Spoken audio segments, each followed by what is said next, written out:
What if I told you that squeezing this can help you live longer?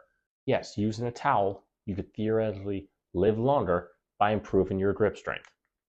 Now, it doesn't mean you have to be a world-class HYROX or obstacle course race athlete to do so. All you need is this, and patience. I'm Dr. Nick, a virtual physical therapist who works with HYROX, obstacle course racers, and other hybrid athletes. And today we're going to talk about why grip strength matters, specifically off the course, and how to use it to help recover from an injury to your wrist or elbow. Now you may be thinking, how the heck does grip strength make me live longer? Strength isn't just a reflection of how strong your hand is. It's a snapshot of how well your entire nervous system coordinates with the muscles. So when you grip something, your brain, spinal cord, and motor units all have to fire rapidly and in sync. The strength and endurance of that grip depends on how efficiently your nervous system recruits and fires those motor units. So if your grip strength is poor, it's not just a sign of forearm weakness. It's a sign of neuromuscular inefficiency, which can come from disuse, poor sleep, chronic stress, or pain inhibition, which is where your brain downregulates muscle activity when something hurts. So you literally cannot produce more force. There's also a metabolic and a muscular standpoint, which is a whole other podcast.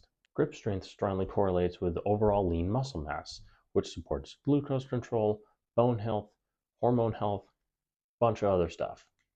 People with stronger grips also tend to have higher physical activity levels, or better physical activity levels, which means better cardiovascular health, insulin sensitivity, reduced inflammation, which are all linked to living a longer life.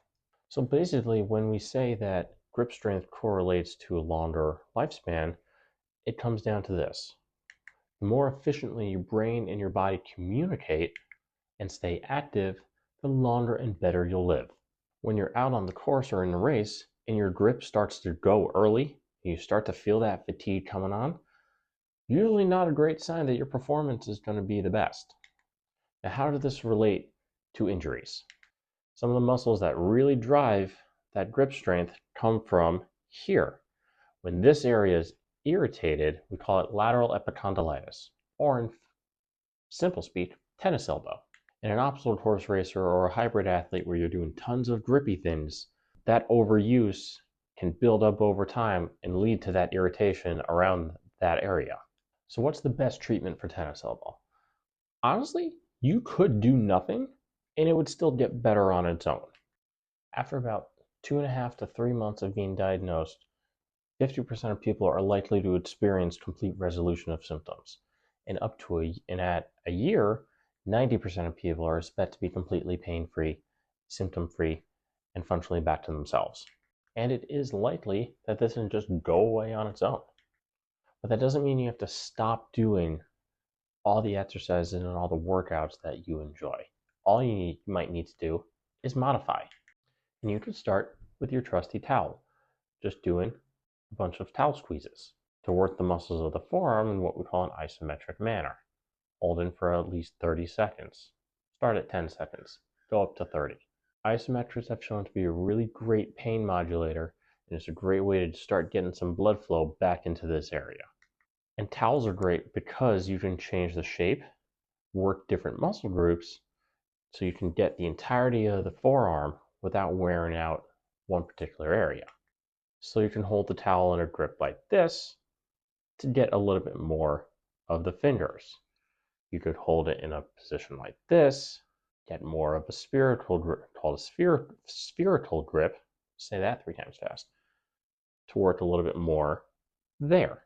Now, obviously there comes a point where the towel's not going to do anything for you, which means you have to get rid of it and do some harder stuff, which might be some farmer's carries, which might be some wrist curls, which might be that thing where you do that. I don't remember the name for it, but my dad used to make me do it for playing basketball.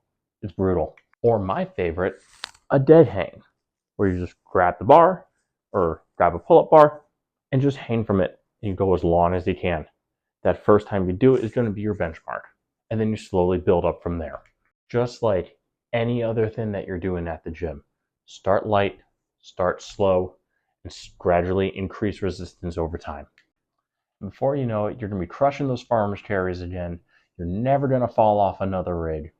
And your grip is going to be so ironclad that you're going to make everybody's wince in pain whenever you shake their hand, while you're telling them, I'm going to live longer than you. So thanks for watching. Don't forget to like and subscribe and share this video to someone who may need it. And I'll see you on the course.